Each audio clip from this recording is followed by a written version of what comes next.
कोकणबद्दल जर बोलायला गेलं तर वेळही कमी पडेल, शब्दही अपुरे पडतील. पण एवढंच सांगेन की कोकणशाहीने आजपर्यंत जो प्रवास केलाय तो प्रत्येक म्हणजे लहान मोठं कामाला कुठचंही श्रेय प्रत्येकाचा सन्मान केला. पण मला एवढं आता मगाशी त्यांनी जो सन्मान केलाय म्हणजे आपल्या नगरपंचायतीने त्या माणसाचा सन्मान केलाय.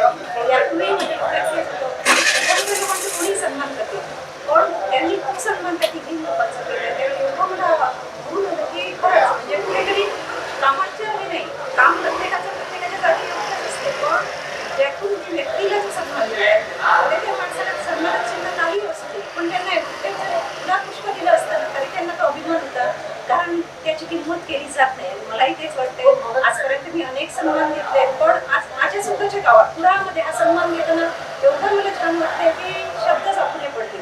पुन्हा एकदा कोकणशाहीचा हा जो छोटासा रोप लावलाय त्याचा वटवृक्ष व्हावा आणि आपले त्याची पाळंमुळं पूर्ण जगभर एवढी खोलवर जावी की प्रत्येकाच्या मनात नाव असलं पाहिजे की कोकणशाही. पुन्हा एकदा त्यांना भविष्यात वाटचालीसाठी शुभेच्छा.